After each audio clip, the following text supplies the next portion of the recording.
비행기가 인천공항에 착륙하는 순간 기내는 이상할 만큼 조용했습니다. 창밖으로 스치는 회색빛 활주로, 그리고 서로 눈을 마주치지 않는 5명의 시선.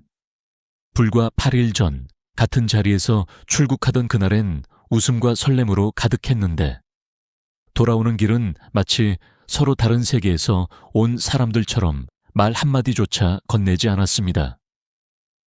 누구도 먼저 말을 꺼내지 않았고 손에 들린 기념품 봉투만이 서로의 존재를 확인시켜줄 뿐이었죠. 그날 저녁, 각자 집으로 돌아간 후 단톡방은 묵묵부답이었습니다. 출국 전에는 하루에도 수십 장씩 올라오던 사진과 메시지가 귀국 이후 단 한 줄에 인사조차 없었습니다. 잘 들어갔어? 라는 말 한마디조차 누군가의 손가락 끝에서 머뭇거리다 결국 지워졌을지도 모릅니다. 그날 이후로 수요일마다 만나던 반찬 모임은 점점 뜸해졌습니다. 예전엔 서로의 생일을 챙기고 손주 이야기를 하며 웃음꽃을 피웠던 그 자리가 이제는 조용히 사라졌습니다. 이 모든 건 단 한 번의 여행에서 시작됐습니다. 여행이란 게 원래 그렇듯 평소엔 보이지 않던 모습들이 드러나기 마련입니다. 하지만 이번에는 그 보이지 않던 것이 너무 선명하게 드러났습니다. 누구는 아침 일찍 일어나 운동을 하길 원했고, 누구는 늦잠을 자야 하루를 버틸 수 있었습니다. 누군가는 한 끼쯤은 비싼 음식을 먹으며 추억을 남기길 원했지만, 또 다른 누군가는 그 돈이면 손주 선물을 사는 게 더 낫다고 생각했습니다. 그 차이들은 처음엔 그냥 다름이었습니다. 그러나 시간이 지나면서 불편함으로 변했고 결국에는 상처로 남았습니다. 여행 4일째, 숙소 거실에서 나눈 짧은 대화 하나가 결정적인 순간이었습니다. 왜 항상 내가 아침 준비를 하게 되는 거야? 라는 말. 이어진 변명과 반박. 그리고 차가운 침묵.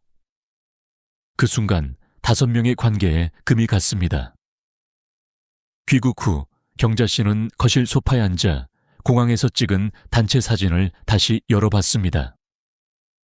사진 속 웃음은 여전히 환했지만 그 웃음의 무게가 얼마나 얇았는지 이제는 알 것 같았습니다. 우리 사이가 이렇게 될 줄 누가 알았을까? 라는 생각이 머리를 떠나지 않았습니다. 이 장면에서 우리는 중요한 질문을 던져야 합니다.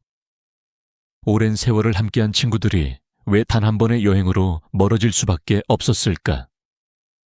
그리고 이런 상황은 나와 내 주변에도 일어날 수 있는 일일까? 지금부터의 이야기는 그 답을 찾아가는 여정이 될 것입니다. 모든 일엔 시작이 있습니다. 이 이야기도 마찬가지였습니다.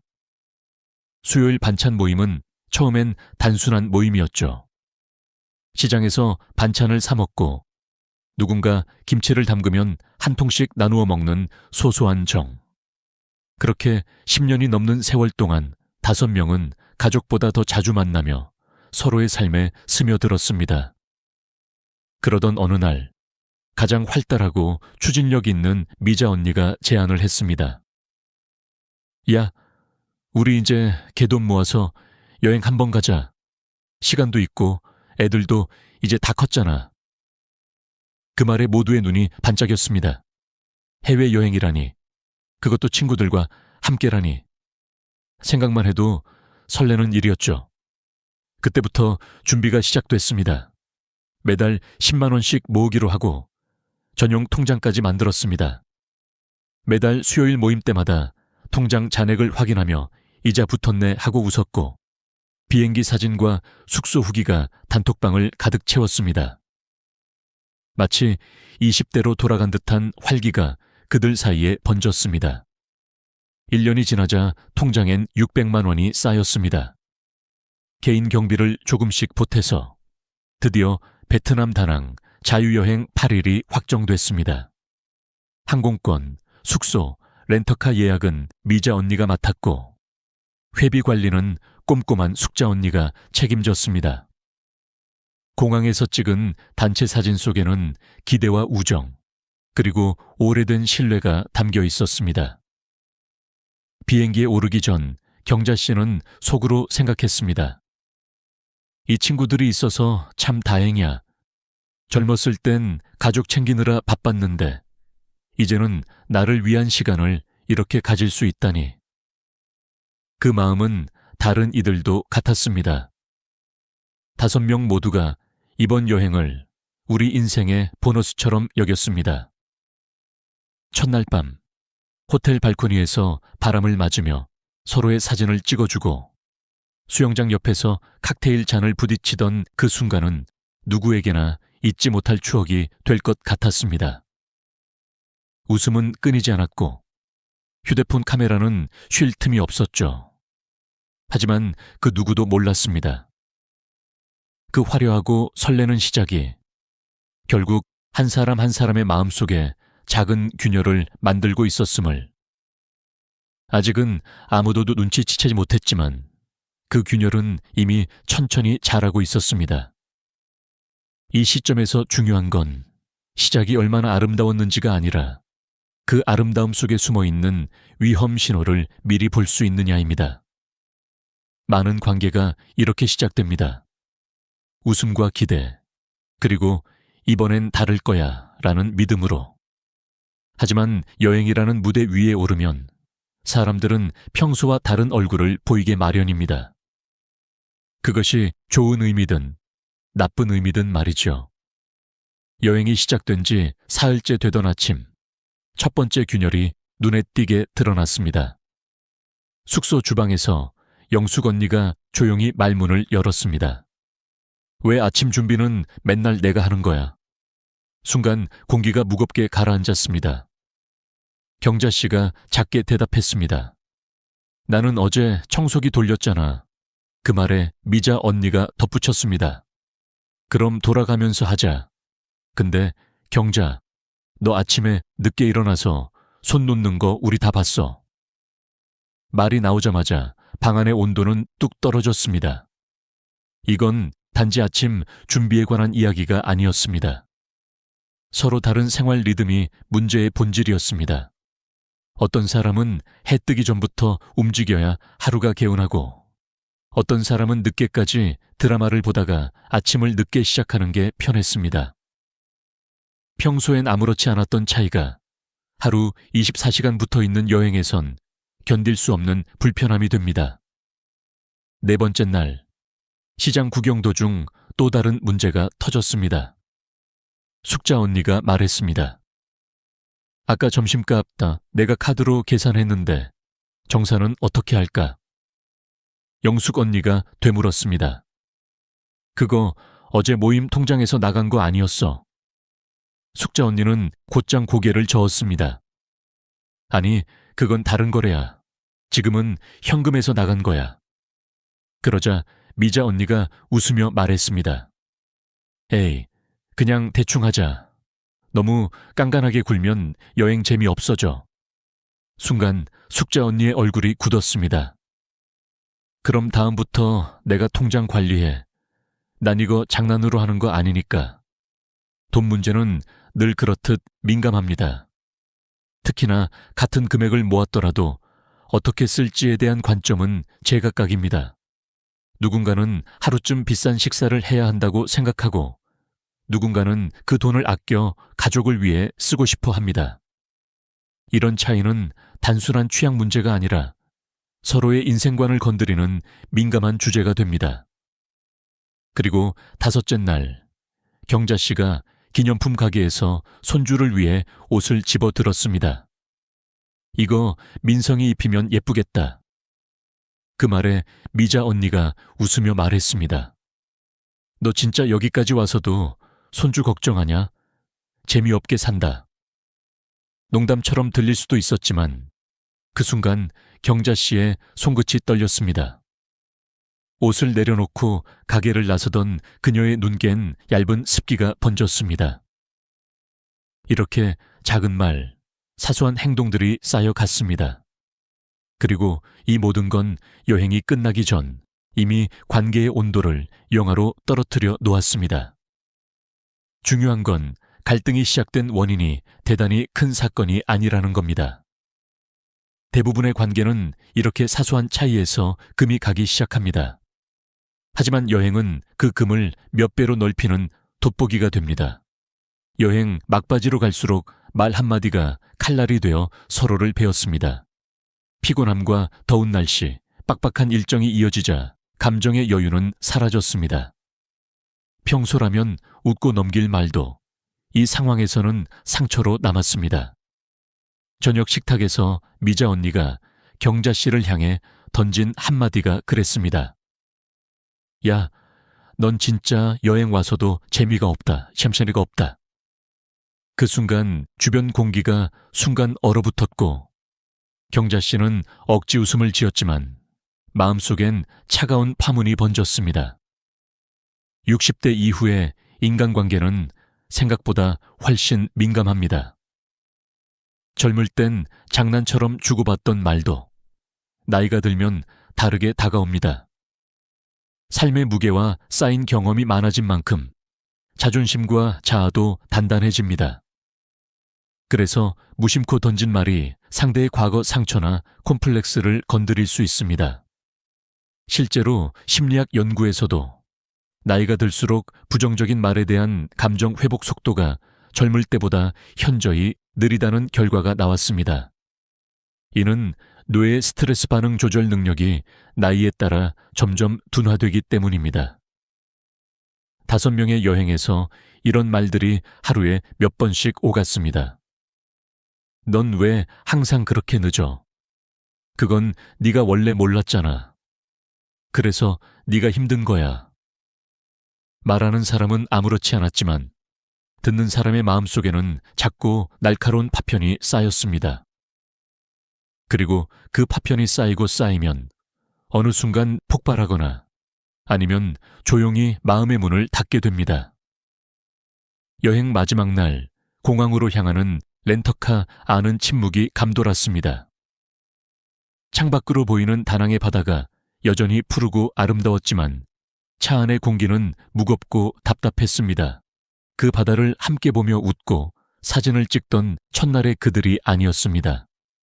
모두가 각자의 창문을 바라보며 생각에 잠겼습니다. 다음엔 없을 거야. 이 장면이 우리에게 던지는 메시지는 명확합니다.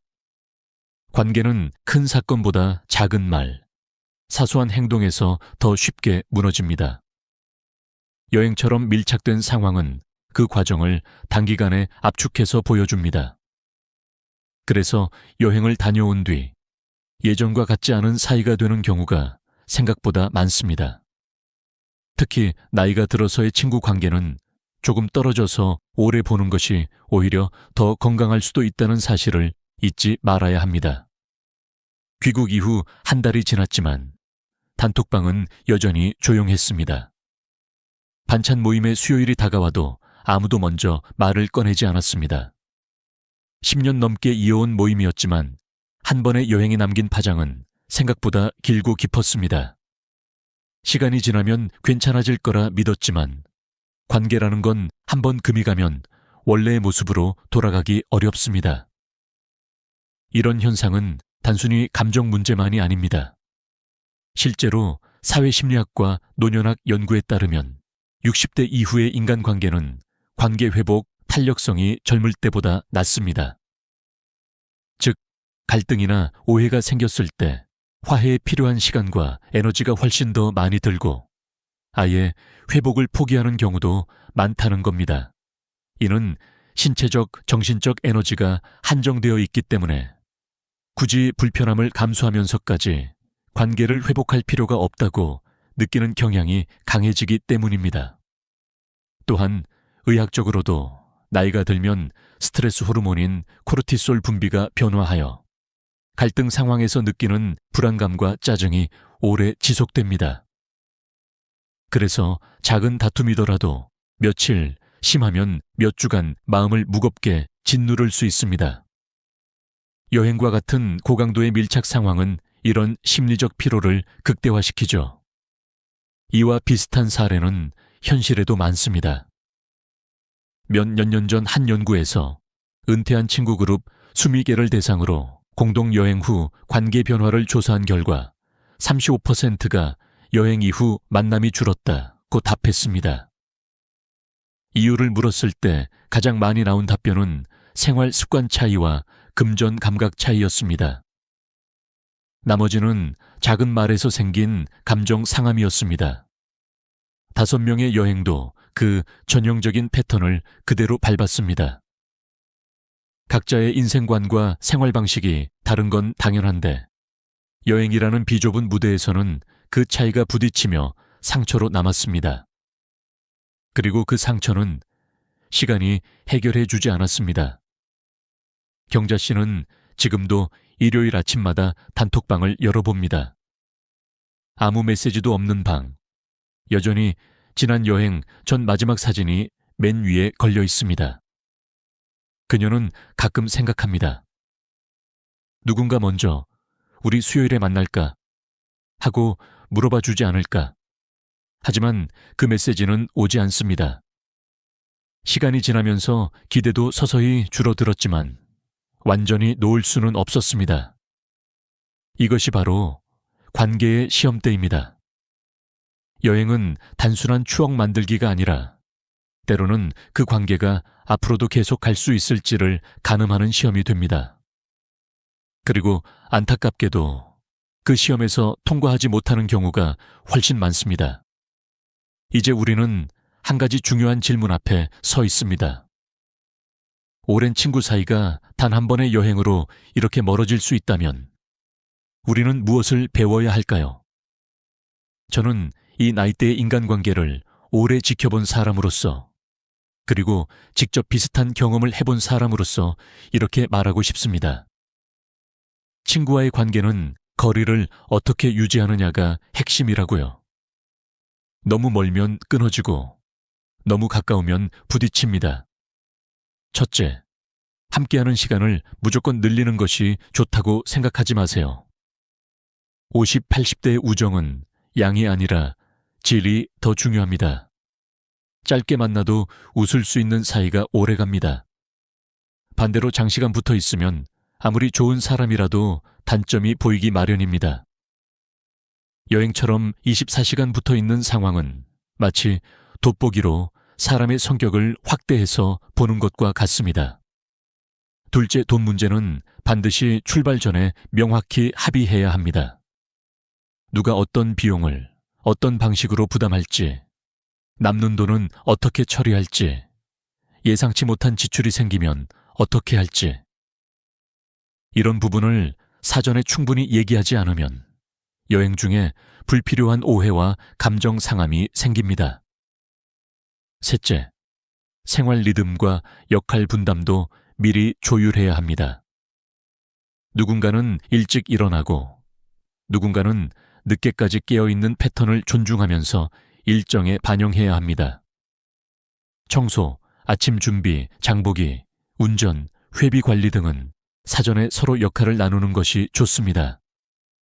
그래야 한쪽에 부담이 쏠리지 않고 서로 고마움을 느낄 수 있습니다. 넷째, 말 한마디에 신중해야 합니다. 특히 여행 중에는 피로와 스트레스가 쌓이기 때문에 평소보다 훨씬 민감해집니다. 농담이라도 넌 왜 그렇게 재미없어? 같은 말은 오래 남습니다. 나이 들수록 부정적인 기억은 더 오래 지속된다는 점을 기억해야 합니다. 마지막으로 우정은 반드시 여행으로 시험해볼 필요가 없다는 사실입니다. 커피 한 잔, 시장 골목 산책, 집 앞 벤치에서의 수다. 이런 소소한 만남이 오히려 관계를 오래 지속시키는 힘이 됩니다. 멀리 떠나지 않아도 서로의 삶에 따뜻하게 머무를 수 있다면 그것으로 충분합니다. 경자 씨는 지금도 말합니다. 같이 걷지 않아도 괜찮아. 너무 가까이 가지 않으면 우린 여전히 좋은 사람들이야. 이 말 속엔 씁쓸함과 함께 진짜 관계를 지키는 지혜가 담겨 있습니다. 사람과 사람 사이에는 적당한 거리라는 게 있습니다. 그 거리를 지키는 것이 평생 가는 인연을 만드는 비밀입니다. 오늘 이야기가 여러분에게 작은 거울이 되었으면 합니다. 당신 곁에 친구를 떠올려 보세요. 그 사람과의 거리는 지금 적당한가요? 혹시 너무 가까워서 부딪히고 있진 않나요? 인생 후반부의 인간관계는 넓게보다 깊게, 오래보다 편안하게 이어가는 것이 답입니다. 창밖으로 봄 햇살이 부드럽게 쏟아지고 바람에 벚꽃이 피 흩날리던 날이었습니다. 평생 품에 안고 키운 아들이 오늘 드디어 집을 나서는 날이었죠. 현관문 앞에서 가방을 메고 서 있는 그의 뒷모습을 보는 순간 제 심장은 세차게 뛰었습니다. 그래, 이제 내 인생을 살아라 라고 말했지만 속마음은 달랐습니다. 혹시 힘들면 어쩌지? 밥은 제때 먹을까? 돈이 부족하면 어떡하지? 수십 가지 걱정이 머릿속을 스쳐갔습니다. 바로 그때 깨달았습니다. 부모로서 가장 어려운 순간은 아이를 키우는 것이 아니라 그 손을 놓는 순간이라는 것을요. 우리는 사랑한다는 이유로 자녀의 날개를 계속 붙잡습니다. 심지어 날아오를 기회마저 빼앗아 버립니다. 저는 제 어린 시절을 떠올렸습니다. 전쟁과 가난 속에서 부모님은 오래 제 손을 잡아줄 수 없었습니다. 덕분에 저는 스스로 서야 했고 그 과정이 저를 단단하게 만들었습니다. 그런데 정작 저는 제 자식에게 그 기회를 주지 않고 있었습니다. 많은 부모님이 이렇게 말합니다. 내가 안 도와주면 힘들잖아. 실패하면 어떡해? 하지만 아이가 부딪히고 깨지지 않으면 평생 누군가의 결정 없이는 한 발짝도 못 떼는 어른이 됩니다. 한국청소년정책연구원의 조사에 따르면 20대 성인 중 약 42%가 중요한 결정을 내릴 때 부모의 승인을 받는다고 합니다. 이것은 존중이 아니라 의존입니다. 아이의 첫걸음을 기억하시나요? 잡고 있던 손을 살짝 놓았을 때 아이는 비틀거리다가도 결국 스스로 걸어냈습니다. 그 순간 부모는 안심과 자부심을 동시에 느꼈죠. 그런데 왜 나이가 들수록 우리는 그때처럼 물러서지 못할까요? 저도 같은 실수를 했습니다. 큰아들이 첫 직장을 구하려 할 때 이력서부터 면접 준비, 옷까지 모두 제가 챙겼습니다. 하지만 결과가 좋지 않자 아들이 말했습니다. 엄마, 이건 내가 준비한 것도, 내가 선택한 것도 아니야. 그래서 더 미련이 없어. 그 말은 제 마음을 깊이 찔렀습니다. 아이는 실패도 배우지 못했고 책임감도 느끼지 못했습니다. 심리학자 제롬 브루노는 성장은 도전과 실수를 통해서만 이루어진다고 말했습니다. 부모가 모든 길을 닦아주면 아이는 평생 스스로 설 수 없습니다. 당장은 안전해 보여도 결국 날지 못하는 새가 되는 것이죠. 그래서 저는 결심했습니다. 아들이 독립하겠다라고 했을 때 생활비 한 달치만 주고 이후는 스스로 벌게 했습니다. 대신 힘들면 언제든 전화하라고 했죠. 6개월 후 그는 씩씩한 얼굴로 돌아와 말했습니다. 엄마, 이제는 제 힘으로 살 수 있을 것 같아요. 그 순간 비로소 제가 손을 놓을 준비가 되어 있음을 알았습니다. 혹시 지금도 자녀가 엄마, 아빠, 어떻게 해야 해? 라고 묻습니까? 그럴 땐 이렇게 답해 보세요. 네가 원하는 대로 해봐. 처음엔 불안하지만 곧 자부심으로 바뀔 겁니다. 그 손을 놓는 순간 아이는 멀리 날아가고 언젠가 이렇게 말할 겁니다. 부모님이 저를 믿어주셔서 제 인생을 살 수 있었습니다. 우리가 자식을 사랑하는 마음은 세상 누구보다도 크고 깊습니다. 하지만 아이를 향한 그 사랑이 어느 순간부터는 보이지 않는 쇠사슬이 되어버릴 수 있다는 사실, 혹시 생각해 본 적 있으신가요? 저는 그걸 직접 겪어본 부모 중 한 사람입니다. 아이가 힘들어할까봐, 실수할까봐, 상처받을까봐 모든 것을 대신해 주고 싶었습니다. 그런데 시간이 지날수록 저는 알게 되었습니다. 그것이 사랑이 아니라 의존을 키우는 습관이라는 것을요. 예전에 지인의 아들이 있었습니다. 대학 졸업 후 첫 직장을 구했는데 출근 첫 주부터 회사 생활이 힘들다고 울며 집으로 돌아왔습니다. 부모는 바로 회사를 그만두게 하고 더 편한 직장을 찾아주었습니다. 하지만 몇 달 후에도 1년이 지나도 상황은 똑같았습니다. 그는 언제나 부모님이 알아서 해결해 주겠지라는 마음을 가지고 있었습니다. 사랑이라는 이름의 과잉보호가 결국 그 아이의 인생을 잠식한 것입니다. 이런 부모를 흔히 헬리콥터 부모라고 부릅니다.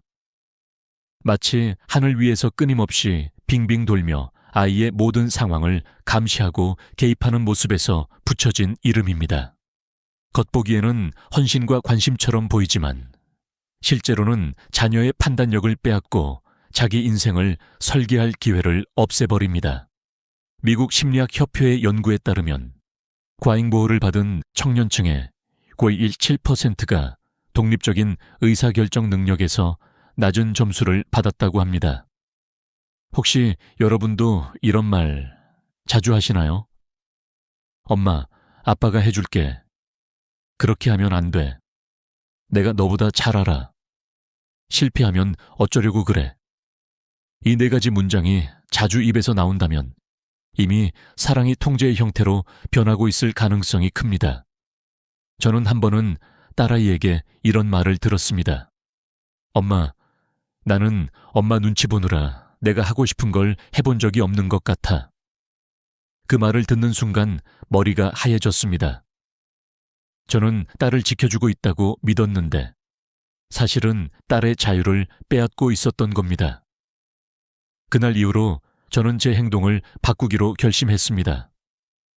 사랑은 지켜주는 것이지만 그 지켜줌이 과도한 울타리가 되면 아이는 울타리 밖 세상을 두려워하게 됩니다. 마치 온실 속 화초가 밖의 바람과 비를 견디지 못하는 것처럼요. 세상은 우리가 아무리 막아도 아이에게 상처를 줍니다. 하지만 그 상처를 이겨내는 힘을 길러주지 않으면 아이는 한 번의 비바람에도 쓰러져 버립니다. 제가 존경하는 한 노교수님이 이런 말씀을 하신 적이 있습니다. 부모의 손길이 너무 따뜻하면 아이는 차가운 세상을 견디지 못한다. 그 말은 잔인하게 들리지만 그만큼 현실적입니다.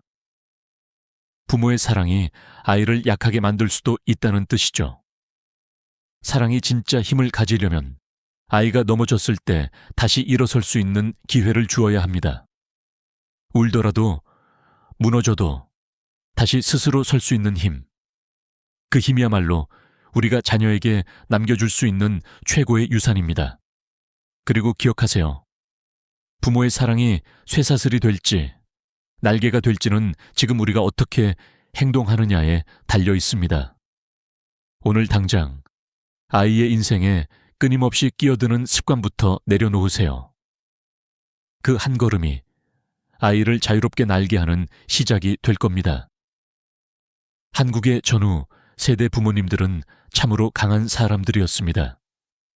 전쟁과 가난, 산업화의 소용돌이 속에서 자식만큼은 배고프지 않게 하겠다고 밤낮 없이 일했습니다. 그 당시 부모의 사랑은 해주는 것이었습니다. 먹이고, 입히고, 공부시키고, 결혼까지 시키는 것. 그리고 그 덕분에 오늘날의 우리 세대가 있습니다.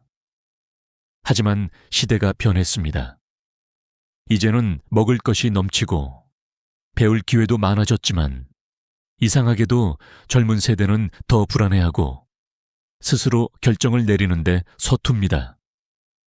실제로 보건복지부 조사에 따르면 2023년 기준 25부 및 34세 청년층 중 약 38%가 경제적 이유뿐 아니라 정서적 의존 때문에 부모와 함께 거주한다고 답했습니다. 단순히 돈이 없어서가 아니라 혼자 사는 것이 불안하다는 이유였습니다. 그리고 그 불안 뒤에는 오랜 기간 이어진 부모의 과잉 보호가 숨어 있습니다. 한 번은 60대 어머니 한 분이 제게 이런 얘기를 했습니다. 우리 아들은 30이 넘었는데 아침마다 제가 깨워줘야 해요. 밥도 차려줘야 하고요. 안 그러면 하루 종일 밥을 안 먹고 굶어요. 저는 그 순간 묻고 싶었습니다. 정말 아들이 스스로 못해서 그럴까요? 아니면 엄마가 늘 해줬기 때문에 안 하는 걸까요? 반대로 저는 또 다른 예도 봤습니다. 제 고향 선배 한 분은 고등학교 졸업 후 곧장 군대에 갔다가 전역하자마자 독립했습니다. 부모님은 경제적으로 도와줄 여유가 없었지만 대신 늘 이렇게 말씀하셨습니다.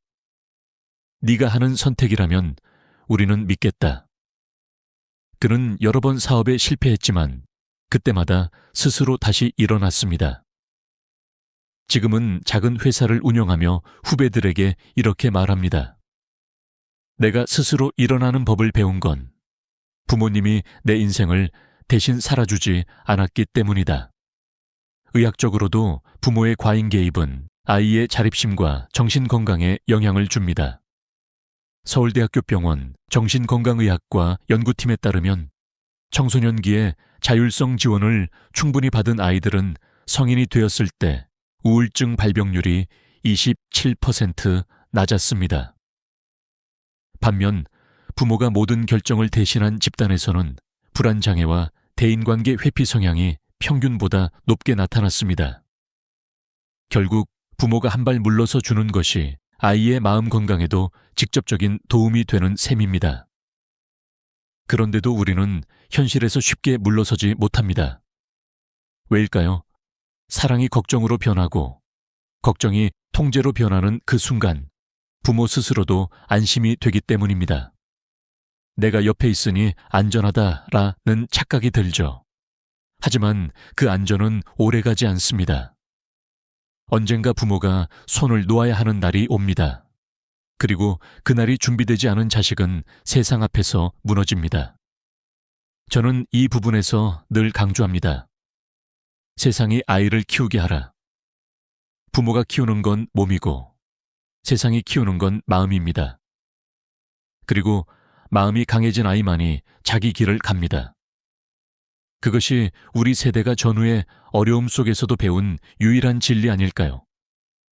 부모가 자식을 위해 헌신하는 것은 당연하고도 자연스러운 일입니다.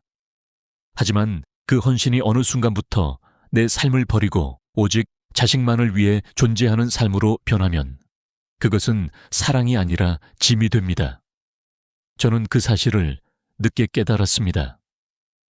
아이를 위해 회사 일을 줄이고 취미를 포기하고 친구들과의 약속을 줄이다 보니 제 하루는 오직 아이의 일정으로만 채워졌습니다. 처음에는 이게 부모의 도리다 라고 생각했지만 시간이 지날수록 마음 한구석에서 허무함이 차올랐습니다. 한국의 통계청 자료를 보면 55세 이상 부모 중 절반 이상이 나의 인생 목표는 자식의 성공이라고 답했습니다. 하지만 그 뒤를 묻는 질문에서 본인의 건강이나 행복을 위한 계획을 가진 사람은 20%도 되지 않았습니다. 많은 부모들이 내가 다 해줘야 한다는 책임감 속에서 자신을 잊고 사는 겁니다. 그러나 그 결과가 반드시 긍정적인 것은 아닙니다. 오히려 자식은 부모를 기댈 수 있는 존재로만 여기게 되고 부모는 노후에 외로움과 경제적 불안에 시달릴 위험이 높아집니다. 저는 한번 이런 경험을 했습니다. 지인의 어머니는 평생 자식을 위해 모든 것을 바쳤습니다. 옷 한 벌, 여행 한 번, 제대로 된 휴식조차 스스로를 위해 써본 적이 없었습니다. 그런데 막상 자식이 결혼하고 가정을 꾸리자 그녀의 하루는 텅 비었습니다. 내가 이렇게까지 희생했었는데 이제 나를 찾지 않는 건 너무하다는 서운함이 쌓여 자식과의 관계도 멀어졌습니다. 결국 그녀는 이렇게 말했습니다. 내가 나를 지키지 않은 게 제일 큰 실수였어. 전문가들은 말합니다. 부모의 행복은 곧 자식의 안정감이라고. 부모가 스스로의 삶을 즐기고 활기차게 살아가는 모습을 본 자식은 나도 내 삶을 잘 살아야겠다는 마음을 갖게 됩니다. 반대로 부모가 늘 피곤하고 불만에 가득 차 있다면 자식은 죄책감과 부담을 느낍니다. 그래서 저는 아이가 성인이 된 후부터는 제 삶을 조금씩 되찾기 시작했습니다. 오래 미뤄둔 그림을 배우고 아침마다 30분씩 산책하며 책을 읽었습니다. 처음엔 사치처럼 느껴졌지만 곧 깨달았습니다. 이건 사치가 아니라 필수라는 것을요. 저 자신이 행복해야 아이에게도 웃으며 응원할 수 있었습니다. 혹시 여러분은 아직도 자식의 모든 일정에 맞춰 본인의 하루를 보내고 있나요? 그렇다면 오늘부터 단 10분이라도 나를 위한 시간을 만들어 보세요. 그 10분이 쌓이면 다시 나를 찾는 하루가 됩니다. 부모의 삶이 온전히 자기 것으로 채워질 때 자식도 비로소 독립을 준비할 수 있습니다. 부모가 자기 길을 걸어야 자식도 자기 길을 걸을 수 있습니다. 실패는 누구에게나 쓰고 아픈 경험입니다. 그러나 부모가 자녀의 인생에 지나치게 개입하면 그 실패마저도 자녀가 온전히 경험하지 못하게 됩니다. 저는 이런 경우를 가까이서 본 적이 많습니다. 한 후배가 있었습니다. 그는 대학 졸업 후 창업을 하겠다며 사업 아이템을 준비했습니다. 부모는 처음에는 네가 하고 싶은 대로 해봐라 라고 말했지만 막상 시작하려고 하자 거액의 자금을 지원했습니다. 매출이 줄고 어려움이 닥치자 부모는 또다시 추가 자금을 넣어주며 회사를 살리려 했습니다. 결국 사업은 1년 반 만에 문을 닫았고 그는 이렇게 말했습니다. 부모님이 조금만 더 지원해줬으면 됐을 텐데. 실패를 자신의 책임으로 받아들이지 않고 부모의 지원 부족 탓으로 돌린 겁니다. 이 사례는 단순히 경제적 손실의 문제가 아닙니다. 가장 큰 문제는 그가 실패를 통해 배울 기회를 잃었다는 점입니다. 심리학자 엘버트 반두라는 사람은 자신의 행동과 그 결과를 연결할 때 진정한 학습이 이루어진다고 말했습니다. 부모가 실패의 책임까지 대신 져버리면 자식은 책임감을 배울 수 없습니다. 반대로 실패를 온전히 경험하게 한 부모도 있었습니다. 제 친구는 아들이 무역사업을 시작하겠다고 했을 때 초기에 소액만 지원했습니다. 그리고 이렇게 말했죠. 이 이상은 내 몫이야. 실패하더라도 끝까지 네가 책임져야 한다. 2년 후 사업이 어려워져 결국 문을 닫았지만 아들은 자신이 결정한 일이었기에 담담히 받아들였습니다. 그리고 그 경험을 토대로 새로운 직업을 찾고 지금은 안정된 삶을 살고 있습니다. 그는 종종 이렇게 말합니다. 그때 부모님이 나를 지켜봐 주기만 했던 게 오히려 큰 힘이었어요. 이처럼 실패를 대하는 태도는 부모의 개입 정도에 따라 달라집니다. 부모가 모든 걸 해결해주는 환경에서는 실패가 일시적인 좌절이 아니라 누군가가 막아줄 문제로 변합니다. 하지만 스스로 해결하도록 두면 실패는 값진 자산이 됩니다. 경제적인 부분도 마찬가지입니다. 통계청 자료에 따르면 부모로부터 경제적 지원을 많이 받은 청년층일수록 직업 선택에서 안정성을 우선시하고 새로운 도전을 꺼리는 경향이 높았습니다. 반면 지원 없이 독립한 청년층은 직업 만족도와 자기 효능감이 더 높게 나타났습니다. 이는 스스로 해냈다는 경험이 주는 자신감 덕분입니다. 혹시 지금 자녀가 도움을 요청하고 있나요? 그 요청에 응답하기 전에 한 번만 더 생각해 보세요. 이 도움은 아이가 날아오르는 데 필요한 바람이 될까요? 아니면 스스로 날갯짓할 힘을 잃게 하는 쇠사슬이 될까요? 실패를 피하게 하는 것은 사랑 같아 보여도 사실은 아이를 평생 의존하게 만드는 함정일 수 있습니다. 아이의 실패는 곧 아이의 성장입니다. 부모가 그 성장을 가로막지 않을 때 비로소 자식은 자기 인생에 진짜 주인이 됩니다. 그리고 언젠가 그들은 부모에게 이렇게 말할 겁니다. 넘어졌지만 그 자리에서 다시 일어서는 법을 배운 건 부모님 덕분입니다. 자식을 진정으로 사랑한다는 건 그들이 스스로 날아오를 수 있도록 권한과 믿음을 주는 것입니다. 부모가 모든 것을 대신 결정하고 해결해 주는 동안 아이는 안전하다고 느낄 수 있습니다. 하지만 그 안전은 마치 유리병 속의 화초와 같습니다. 바람 한 점 없지만 그 유리병을 벗어나는 순간 시드는 운명을 피할 수 없습니다. 저는 한 번 이런 장면을 본 적이 있습니다. 한 마을에서 제비 새끼가 둥지를 떠날 때가 되자 어미 제비는 일부러 먹이를 덜 물어다 줬습니다. 처음엔 힘들어 보였지만 며칠 뒤 새끼 제비는 스스로 날아올랐습니다. 자연은 이미 알고 있는 겁니다. 도움을 줄 때와 손을 뗄 때를요. 부모도 마찬가지입니다. 자녀에게 권한을 준다는 건 단순히 네 마음대로 해 라고 말하는 게 아닙니다. 그들이 스스로 선택하고 그 선택의 결과를 받아들이도록 옆에서 지켜보는 겁니다. 예를 들어 진로를 결정할 때 부모가 원하는 방향을 강요하는 대신 아이가 조사하고 판단하도록 맡기는 겁니다. 그리고 결과가 기대와 다르더라도 그것을 존중해주는 용기가 필요합니다.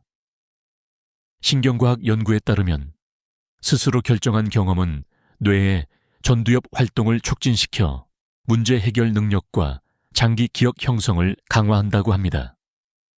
쉽게 말해 아이가 자기 힘으로 내린 결정은 그들의 인생 교과서가 됩니다. 반대로 늘 남이 대신 결정해주는 환경에서는 전두엽 발달이 더딜 수 있습니다. 물론 권한을 주는 것에는 불안이 따라옵니다. 혹시 실패하면 어쩌지? 상처받으면? 하지만 부모가 믿어주는 순간 아이는 그 믿음을 지키기 위해 노력하게 됩니다.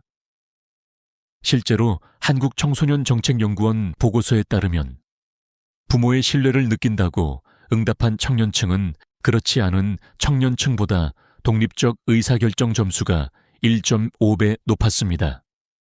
저는 제 아들에게 이렇게 말한 적이 있습니다.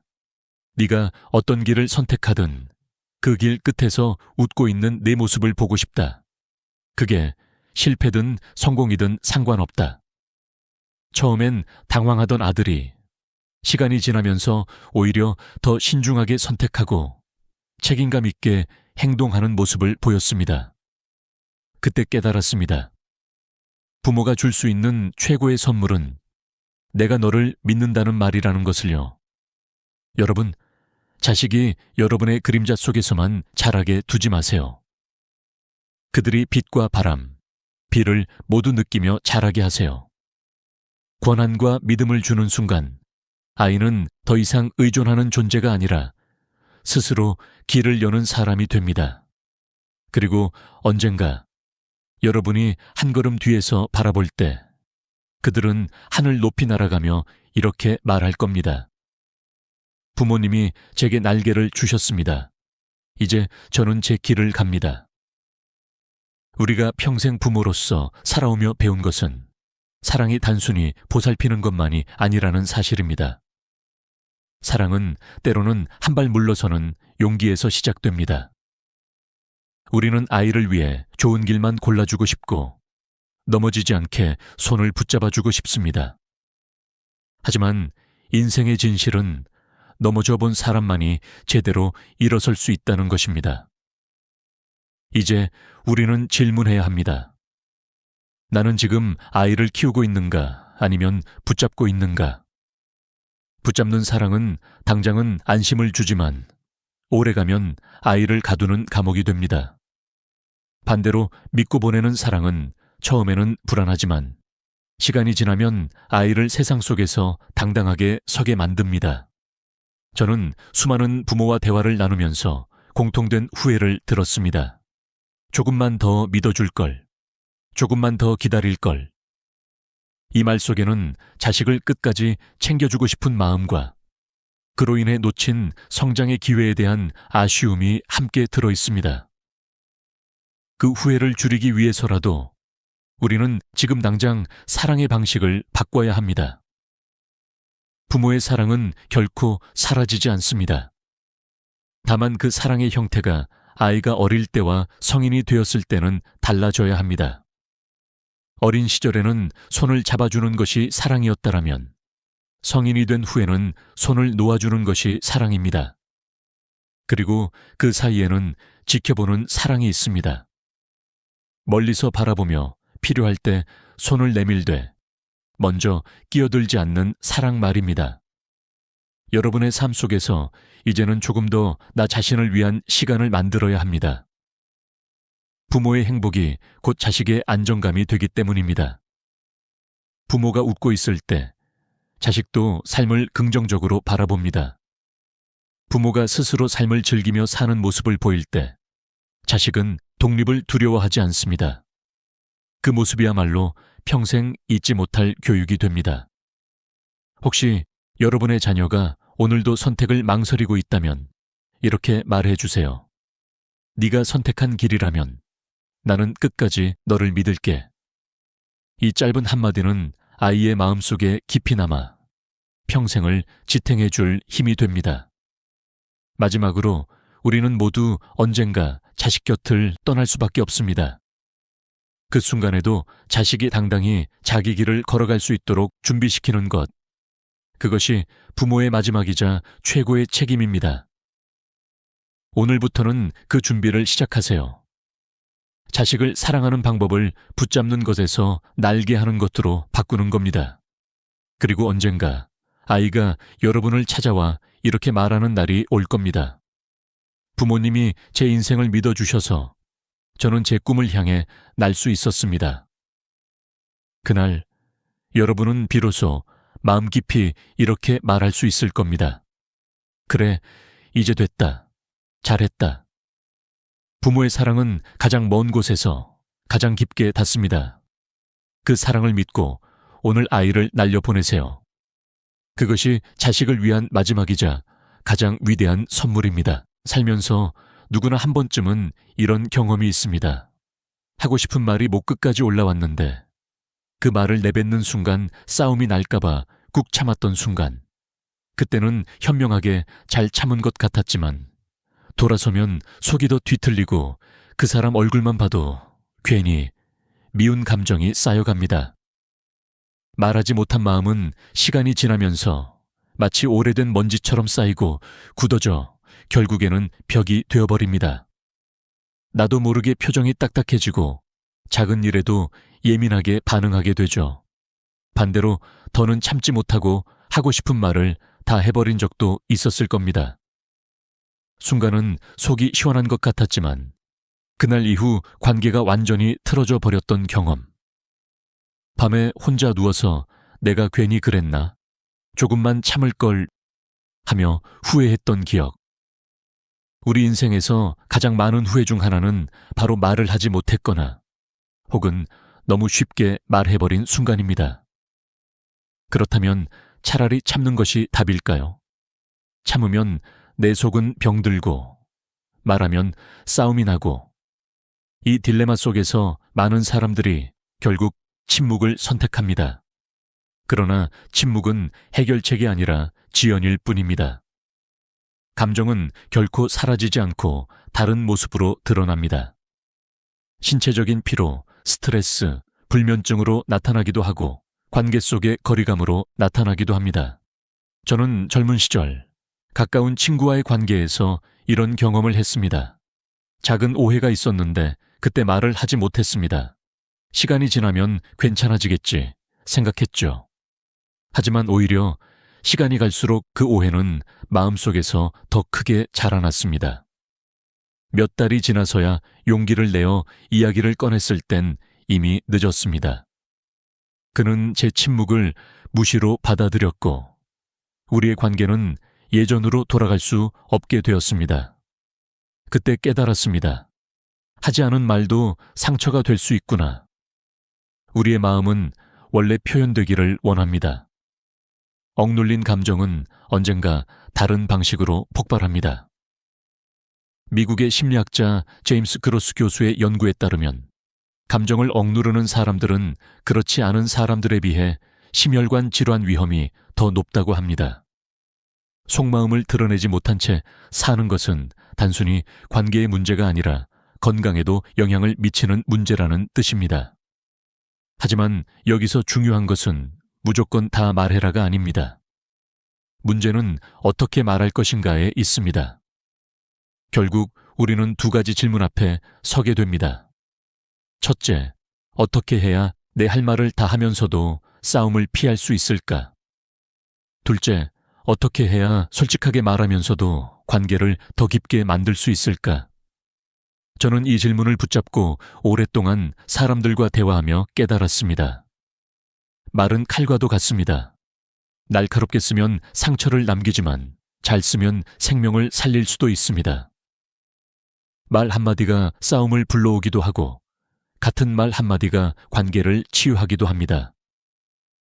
오늘 우리가 나누려는 이야기는 바로 이것입니다. 싸우지 않으면서도 하고 싶은 말을 다 할 수 있는 방법. 속은 시원해지면서도 관계는 더 좋아지는 방법. 그리고 이 방법은 멀리 있는 것이 아니라 이미 우리 일상 속에서 발견할 수 있는 단순한 원칙에 있습니다. 심리학과 커뮤니케이션 연구에서 밝혀진 원칙들, 그리고 제가 직접 경험하며 얻은 깨달음을 통해 그 방법을 지금부터 하나씩 나누려 합니다. 여러분, 혹시 이런 경험 있으신가요? 오랜 세월 함께 산 부부가 하루는 작은 일로 크게 다투고는 며칠 동안 서로 말을 하지 않습니다. 그런데 그 침묵이 어쩌면 말싸움보다 더 무겁게 느껴질 때가 있습니다. 말하지 않는다는 것은 곧 포기한다는 신호일 수도 있기 때문입니다.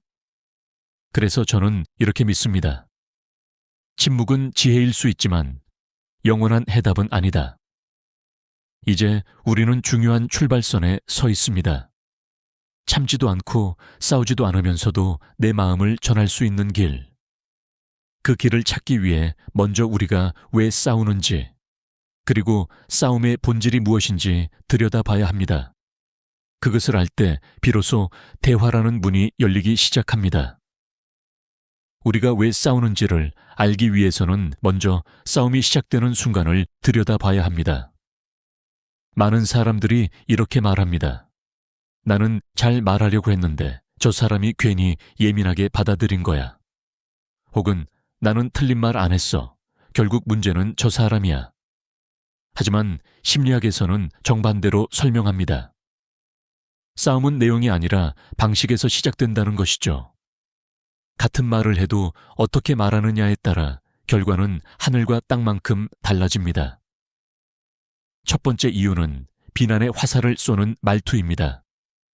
대화의 시작이 너는 왜 항상 혹은 당신은 맨날 이라는 말로 시작되는 순간 상대의 뇌는 자동으로 방어 모드로 들어갑니다.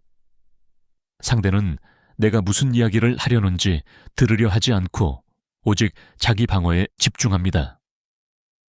미국 위스콘신 대학의 뇌과학 연구에서는 이런 말을 들을 때 전두엽의 활동이 급격히 떨어진다고 합니다. 전두엽은 이성적 사고와 공감을 담당하는 뇌 부분인데 이 활동이 멈추면 상대는 듣지 않고 단지 싸울 준비만 하게 되는 것입니다. 두 번째 이유는 감정이 앞서면 이성이 뒤로 물러난다는 사실입니다. 누구나 화가 치밀어 오를 때는 차분히 대화하기 어렵습니다. 화가 나면 가슴이 뜨거워지고 얼굴이 달아오르면서 이미 몸은 공격 태세로 변합니다. 이때 이성적인 논리나 설명은 아무 소용이 없습니다. 독일 막스 플랑크 연구소의 실험에 따르면 분노 상태에서는 이성적 판단을 담당하는 전두엽의 활동이 30% 이상 감소한다고 합니다. 다시 말해 화가 난 상태에서는 아무리 옳은 말도 상대에게 닿지 않는다는 뜻입니다. 세 번째 이유는 우리가 이겨야 속이 시원하다고 착각하기 때문입니다. 내가 옳다는 마음이 강해지는 순간 대화는 상대를 설득하는 과정이 아니라 상대를 굴복시키려는 싸움이 됩니다. 그런데 이 싸움은 결국 누구도 승자가 되지 못합니다. 잠깐의 승리감은 남을 수 있지만 그 뒤에는 씁쓸한 후회만 남습니다. 부부싸움이든 친구 사이의 다툼이든 결국 이겼다고 생각하는 쪽도 마음이 허전하고 졌다고 느낀 쪽은 상처를 안게 됩니다. 저는 젊었을 때 직장에서 이런 경험을 했습니다. 프로젝트 진행 중 의견 차이가 있었는데 저는 제 주장이 맞다고 확신했습니다. 그래서 목소리를 높여 상대를 설득하려 했습니다. 결국 그 자리에서는 제가 논리적으로 이긴 것 같았지만 이후 동료와의 관계는 완전히 틀어져 버렸습니다. 그때 깨달았습니다. 사람은 이겨서 설득되는 것이 아니라 이해받아서 변하는 것이라는 사실을요. 하버드 대학교의 심리학 교수 데니얼 웨그너는 이런 말을 남겼습니다. 사람은 자기 생각이 무시당했다고 느끼는 순간 어떤 논리도 들리지 않는다. 결국 싸움의 본질은 상대가 틀려서가 아니라 상대가 존중받지 못한다고 느끼는 데서 시작됩니다. 이 세 가지 이유, 비난, 감정 폭발, 이기려는 태도는 우리가 매일 반복하는 실수입니다. 작은 오해에서 시작된 말다툼이 왜 큰 싸움으로 번지는지 이제 이해가 될 것입니다. 그런데 놀라운 사실은 이 세 가지 모두 우리의 선택이라는 점입니다. 말을 어떻게 시작할지, 감정을 어떻게 다스릴지, 대화를 어떤 방향으로 이끌지, 이것은 모두 내가 결정할 수 있는 부분입니다. 그래서 여기서 중요한 질문이 생깁니다. 그렇다면 우리는 어떻게 말해야 할까요? 싸움으로 번지지 않고 오히려 관계를 더 깊게 만드는 말은 무엇일까요? 지금부터 우리는 그 답을 찾기 위해 구체적인 방법들을 하나씩 살펴보려 합니다. 우리가 싸우지 않고도 하고 싶은 말을 다 할 수 있는 방법. 그 첫 번째는 바로 이해와 인정입니다. 심리학자 칼 로저스는 이렇게 말했습니다. 사람은 자신이 이해받고 있다고 느낄 때만 변화를 시작한다. 그렇습니다. 우리가 상대를 고치려고 하면 반발심만 커지지만 상대를 인정해주면 스스로 바뀔 힘을 냅니다. 많은 사람들이 이렇게 생각합니다. 내가 하고 싶은 말은 꼭 해야 해. 그렇지 않으면 상대가 몰라. 하지만 문제는 어떤 말로 끝내느냐에 있습니다. 아무리 좋은 말도 마지막에 비난으로 끝나면 상처가 되고 조금 부족한 말이라도 마지막에 인정으로 끝나면 기적이 됩니다. 예를 들어볼까요? 한 아내가 남편에게 이렇게 말했습니다. 당신은 왜 이렇게 집에 늦게 와? 내가 얼마나 기다렸는지 알아. 이 말은 사실 아내의 속마음을 솔직하게 표현한 것이지만 남편은 즉시 방어적으로 반응합니다. 내가 일부러 늦게 오는 줄 알아? 결국 냉전이 시작됩니다. 그런데 같은 상황에서 이렇게 말하면 어떨까요? 당신이 바쁜 건 알아요. 그래도 기다리는 제 입장에서는 서운했어요. 다음엔 조금만 일찍 와줄 수 있나요? 남편의 표정이 달라지고 그날 저녁에는 꽃을 사들고 들어오기도 했습니다. 그 차이는 단 한 문장. 그래도 당신이 노력하는 건 알아요. 라는 인정에서 나옵니다. 이 짧은 말이 상대의 마음을 열고 방어심을 내려놓게 합니다. 저는 오랜 세월 동안 수많은 사람들의 대화를 지켜보며 이런 결론에 도달했습니다. 사람은 옳은 말 앞에서 변하지 않는다. 존중과 인정 앞에서만 변한다. 맹자는 이렇게 말했습니다. 사람을 다스리려 하지 말고 그 마음을 얻으라. 우리가 상대를 다스리려고 하면 끝없는 싸움이 되지만 상대의 마음을 얻으면 굳이 다투지 않아도 변화가 일어납니다. 실제로 미국 미네소타 대학에서 진행한 실험에서도 비슷한 결과가 나왔습니다. 커플 100쌍을 대상으로 대화 실험을 했는데 한쪽이 비난으로 끝맺은 그룹은 대화 시간이 평균 5분을 넘지 못하고 끝났습니다. 반대로 마지막에 인정하는 말로 마무리한 그룹은 대화가 20분 이상 지속되었고, 대화 후 만족도 또한 3배 이상 높게 나타났습니다. 여러분, 우리가 잊지 말아야 할 것은 아주 간단합니다. 비난으로 끝내면 불편함이 남고 인정으로 끝내면 고마움이 남는다. 한 어머니의 사례를 말씀드리겠습니다. 아들은 시험 성적이 좋지 않았습니다. 화가 난 어머니는 이렇게 말했습니다. 너는 왜 맨날 제대로 못하니? 대체 언제 정신 차릴래? 아들은 고개를 떨구며 방으로 들어가 버렸습니다. 그날 이후 대화는 끊어졌고 아들은 더더욱 어머니에게 속마음을 털어놓지 않았습니다. 그런데 몇 달 뒤 어머니는 방식을 바꿨습니다. 네가 노력하는 건 알아. 하지만 이번 결과를 보니 내 방법에 뭔가 부족한 점이 있는 것 같아. 같이 다시 방법을 찾아볼까? 아들의 표정이 달라졌습니다. 마음의 문이 열리고 이후로는 오히려 먼저 어머니에게 공부 이야기를 꺼냈습니다. 이처럼 인정은 상대를 움직이는 열쇠입니다. 우리가 자주 쓰는 짧은 말 하나. 그럴 수도 있지. 당신도 애썼어요. 노력한 건 알아요. 이 몇 마디가 싸움을 막고 관계를 살리는 기적을 만듭니다. 저도 젊은 시절에는 인정하는 말을 잘 못했습니다. 내 말이 옳다는 걸 증명하려고만 했죠. 하지만 나이가 들면서 깨달았습니다. 옳은 말을 했다고 해서 관계가 좋아지지 않습니다. 오히려 마지막에 그래도 네가 애쓴 건 알아 라는 한마디가 관계를 지켜줍니다. 오늘 여러분께 꼭 드리고 싶은 말은 이것입니다. 하고 싶은 말을 다 하되 마지막 한 문장은 반드시 상대를 인정하며 끝내세요. 그러면 싸움은 멀어지고 대화는 깊어지고 관계는 따뜻해집니다. 우리가 싸우지 않고 내 마음을 전달할 수 있는 두 번째 방법은 바로 나 전달법, 즉 나는 이렇게 느꼈다 라고 말하는 방식입니다. 많은 사람들이 무심코 너는 왜 그래? 당신은 항상 왜 그러니? 라는 말로 대화를 시작합니다. 하지만 이 말은 상대방의 마음에 즉시 방어벽을 세웁니다. 상대는 내 말을 이해하려는 대신 내가 또 공격당하고 있구나 하고 느끼면서 방역할 준비를 합니다. 심리학자 마셜 로젠버그는 비난은 상대의 귀를 닫게 하고 고백은 상대의 마음을 열게 한다 라고 말했습니다. 너라는 화살이 아니라 나라는 고백으로 시작할 때 비로소 대화가 이어집니다. 예를 들어볼까요? 남편이 약속을 어겼을 때 아내가 당신은 왜 맨날 약속을 안 지켜? 또 나를 실망시키네 라고 말한다면 남편은 변명하거나 화를 낼 가능성이 큽니다. 하지만 같은 상황에서 이렇게 말한다면 어떨까요? 내가 오늘 기대가 좀 컸나 봐. 당신이 약속을 잊은 걸 보니 괜히 혼자 바보가 된 느낌이 들어서 속상했어.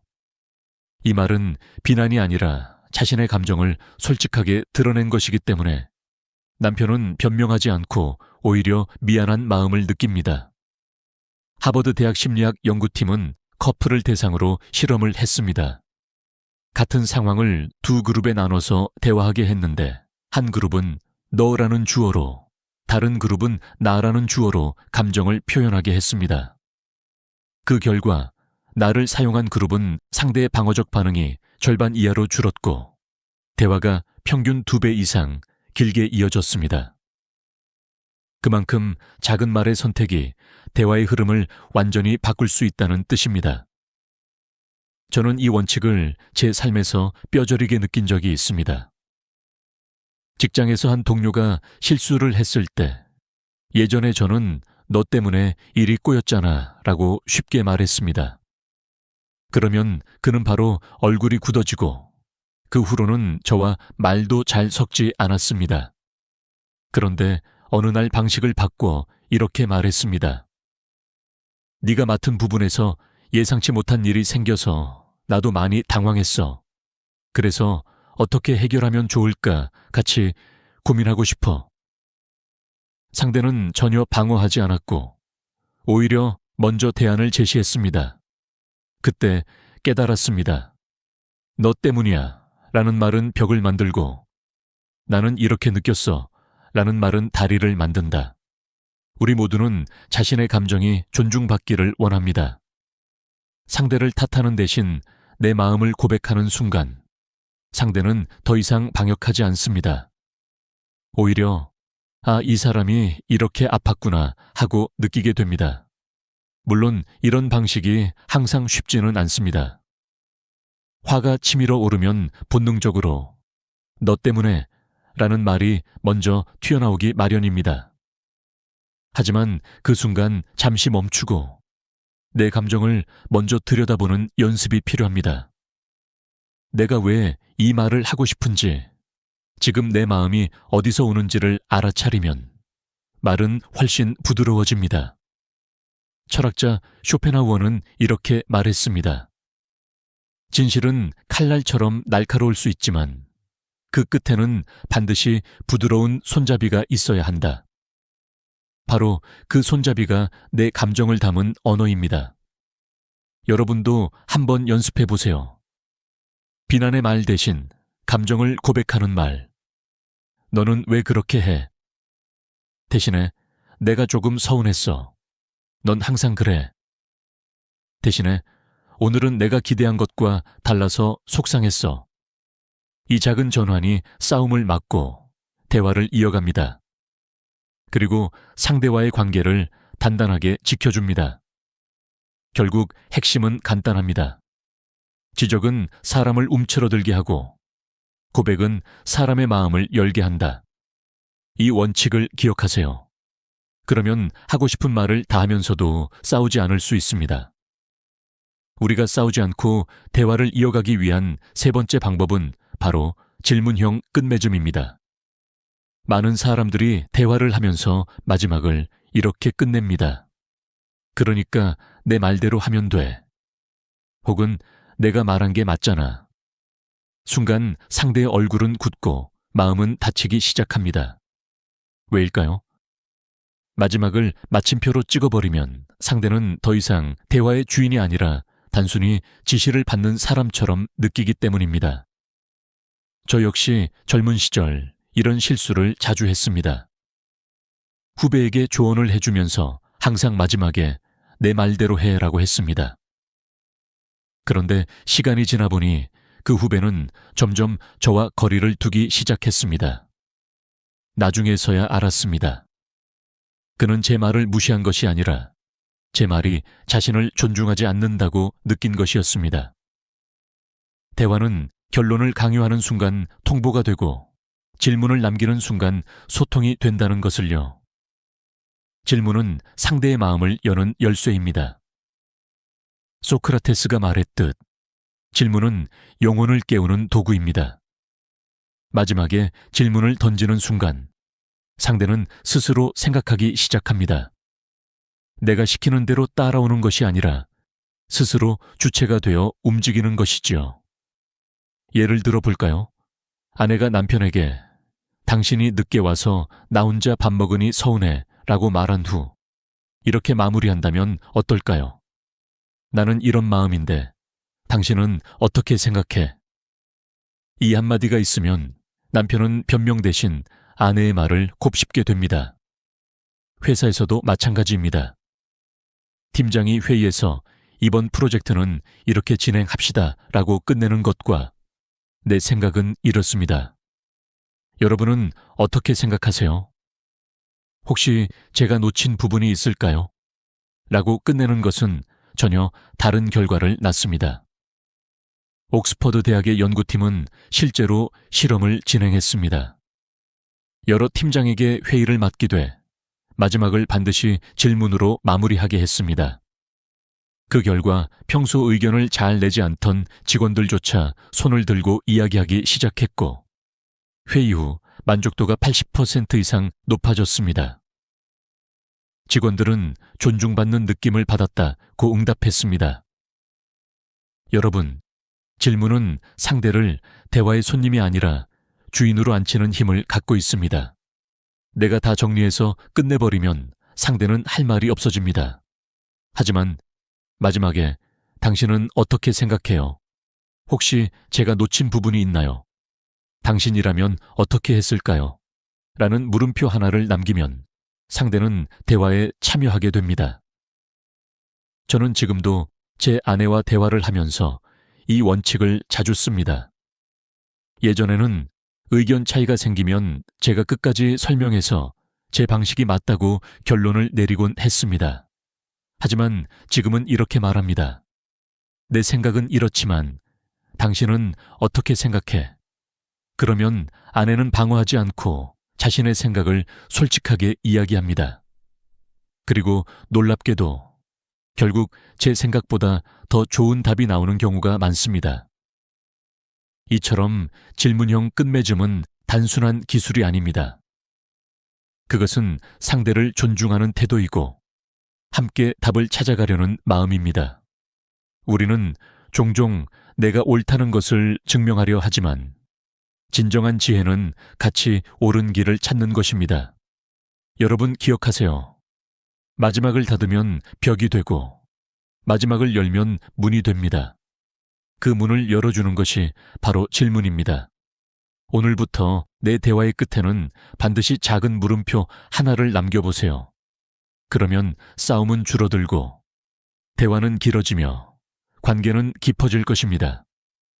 우리가 싸우지 않고 대화를 지켜내는 네 번째 방법은 바로 시간차 전략, 즉 멈추는 용기입니다. 사람은 감정이 치밀어 오를 때 가장 날카로운 말을 내뱉습니다.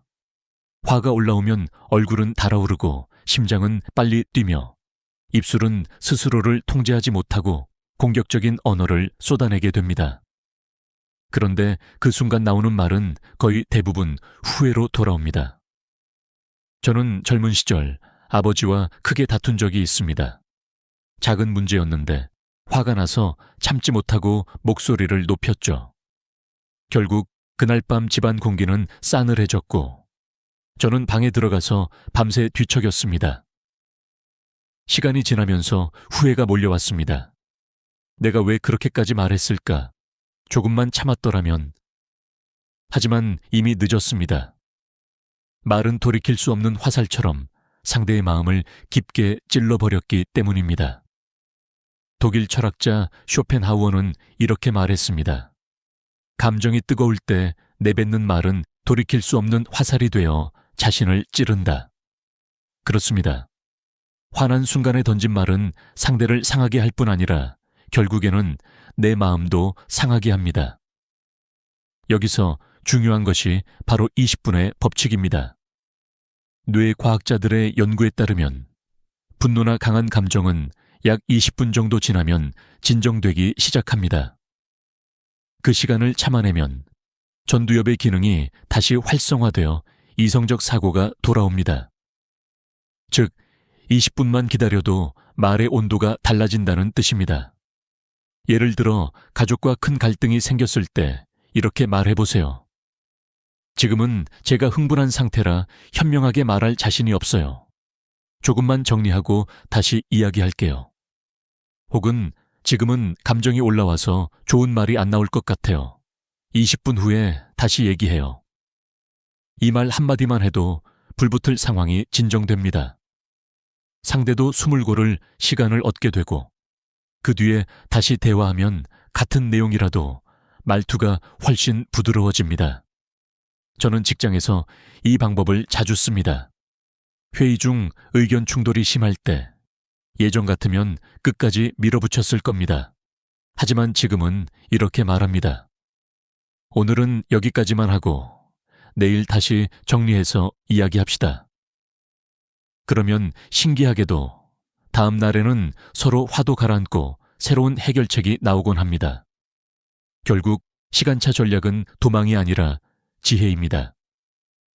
실제로 미국 스탠퍼드 대학의 연구에 따르면 부부가 다툼 직후 바로 대화하는 경우보다 30분 이상 떨어져 있다가 다시 대화하는 경우가 갈등 해결 확률이 40% 이상 높다고 합니다.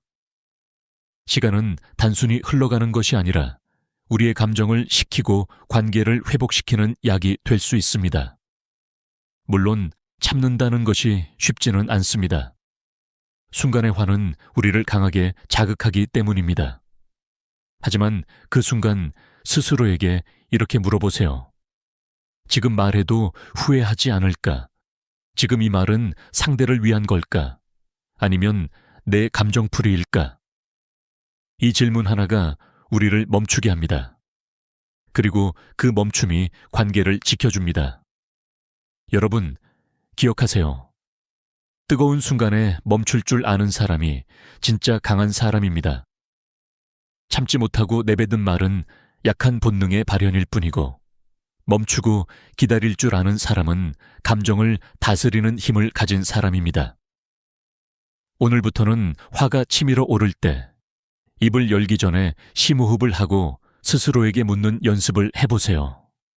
그리고 가능하다면 20분만 기다려보세요. 그 20분이 평생의 관계를 지켜주는 시간이 될 수 있습니다. 우리가 싸우지 않고 내 마음을 전하려면 지금까지 배운 4가지 방법만으로도 충분히 관계가 달라질 수 있습니다. 하지만 마지막으로 꼭 알아야 할 것이 있습니다. 바로 절대 해서는 안 되는 말 3가지와 반대로 꼭 해야 할 말 3가지입니다. 이 6마디가 우리의 대화를 결정짓는 칼날이자 열쇠가 되기 때문입니다. 먼저 절대 해서는 안 되는 말 3가지부터 보겠습니다. 첫째, 너는 항상, 넌 맨날 입니다. 이 말은 상대가 잘했던 순간까지 모두 무시하는 말입니다. 남편이 늦게 들어온 날, 아내가 당신은 항상 늦어 라고 말하면 남편은 억울함이 치밀어 오릅니다. 왜냐하면 사실 늦지 않았던 날도 많기 때문입니다. 특정한 사건을 지적해야 하는데 항상, 맨날 이라고 싸잡아 버리면 상대는 더 이상 대화를 듣지 않고 방어만 하게 됩니다. 둘째, 내 말이 맞잖아 입니다. 아무리 옳은 말이라도 이 한마디가 들어가면 상대는 넌 틀렸어 라고 들리게 됩니다. 대화는 곧바로 싸움으로 번지고 이해하려는 마음은 사라집니다. 제가 한때 자주 하던 실수이기도 합니다. 봐, 내 말이 맞지? 이 말을 꺼내는 순간 상대의 표정은 굳고 대화는 더 이상 이어지지 않았습니다. 셋째, 그럼 내 마음대로 해와랍니다. 이 말은 대화의 포기 선언입니다. 나는 더 이상 너와 이야기하고 싶지 않다라는 의미가 담겨 있습니다. 상대는 소외감을 느끼고 관계는 멀어질 수밖에 없습니다. 이 3마디는 짧지만 상대의 마음을 단숨에 닫아버리는 말입니다. 그래서 우리는 어떤 상황에서도 이 말만큼은 조심해야 합니다. 그렇다면 반대로 관계를 살리고 대화를 이어주는 말 3가지는 무엇일까요? 첫째, 그럴 수도 있죠라입니다. 이해가 되지 않는 말이라도 그럴 수도 있지라고 하면 상대는 존중받는다고 느낍니다. 그 순간 방어심이 풀리고 마음이 열리기 시작합니다. 둘째, 저도 완벽하진 않아요 입니다. 내가 무언가를 주장하기 전에 이 말을 먼저 하면 상대는 내 말을 공격으로 받아들이지 않습니다. 오히려 함께 고민하고 싶은 제안으로 받아들이게 됩니다. 셋째, 다음에는 더 잘 맞춰볼게요 입니다. 상대의 실수나 의견 차이가 있을 때 이래서 안 돼 라고 말하면 갈등이 생기지만 다음에는 더 잘 맞춰볼게요 라고 하면 상대는 비난 대신 따뜻한 격려를 느끼게 됩니다. 이 3가지 말은 짧지만 관계를 깊게 만들고 마음을 풀어주는 작은 기적을 만들어냅니다. 저는 오랜 경험 끝에 이런 결론을 내렸습니다. 관계는 거창한 말에서 지켜지는 것이 아닙니다. 매일 오가는 작은 한마디 속에 담긴 존중과 배려가 관계의 온도를 바꿉니다. 우리가 매번 올바른 말을 할 수는 없지만 최소한 상대의 마음을 닫게 하는 말은 피하고 상대의 마음을 열 수 있는 말을 선택할 수는 있습니다. 결국 싸우지 않고 하고 싶은 말을 다 하는 방법은 단 하나입니다. 이해하려는 마음을 언어로 풀어내는 것. 그것이 기승전 인정이고 나 전달법이며 질문형 끝맺음이고 시간차 전략입니다.